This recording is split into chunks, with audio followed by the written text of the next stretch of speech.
Hello everyone, എല്ലാവരും സുഖമായിട്ടിരിക്കുന്നോ? ഞാനിവിടെ സുഖമായിട്ടിരിക്കുന്നു.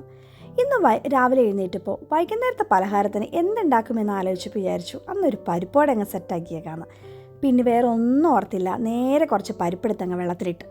അത് കഴിഞ്ഞിട്ട് പിന്നെ എനിക്കും കുറച്ചറിയാൻ റെസിപ്പീസ് പ്ലസ് യൂട്യൂബൊക്കെ നോക്കി അത്യാവശ്യം തരക്കേടില്ലാത്ത പരിപ്പോടെ ഞാനങ്ങ് ഒപ്പിച്ചെടുത്ത്. ഇവിടെ എല്ലാവർക്കും ഒരുപാട് ഇഷ്ടമായിട്ടോ, ഞങ്ങൾ നന്നായിട്ട് കഴിച്ചു. പക്ഷേ എന്നിരുന്നാലും നമ്മുടെ പണ്ടത്തെ കാലത്തൊക്കെ പലഹാരക്കടയിൽ നിന്ന് കിട്ടിക്കൊണ്ടിരുന്ന ആ പരിപ്പോടയുടെ ടേസ്റ്റ് വന്നില്ല കേട്ടോ, അതാണ് സത്യം. എന്ത് രസമായിരുന്നല്ലേ പണ്ടത്തെ കാലത്തൊക്കെ. പണ്ട് ഞാൻ എൻ്റെ മമ്മിയോട് എപ്പോഴും പറയാമായിരുന്നു, ഈ മമ്മിക്ക് എന്ത് സുഖം, എന്ത് സ്കൂളിൽ പോകണ്ട, പഠിക്കണ്ട, ഹോംവർക്ക് ഇല്ല എന്നൊക്കെ. അന്നേരം മമ്മി എന്നോട് എപ്പോഴും പറയാമായിരുന്നു, അങ്ങനെയല്ല മോനെ, നിങ്ങളുടെ കാലഘട്ടമാണ് ഏറ്റവും നല്ല കാലഘട്ടം, നിങ്ങൾക്കിപ്പോൾ അതിൻ്റെ വില അറിയത്തില്ല, നിങ്ങൾ വൺസ് വലുതായി കഴിഞ്ഞ് കഴിയുമ്പോഴാണ് മനസ്സിലാക്കണേന്ന്. അത് സത്യമാട്ടോ. ഇപ്പം ഞാനത് മനസ്സിലാക്കുന്നത്. ഇപ്പം എന്താ നടക്കണേ? ജോലിക്ക് പോകുന്നു, തിരിച്ചു വരുന്നു, വീട്ടിലത്തെ കാര്യം നടക്കുന്നു, കുഞ്ഞുങ്ങളുടെ കാര്യം നോക്കുന്നു, വീണ്ടും ജോലിക്ക് പോകുന്നു.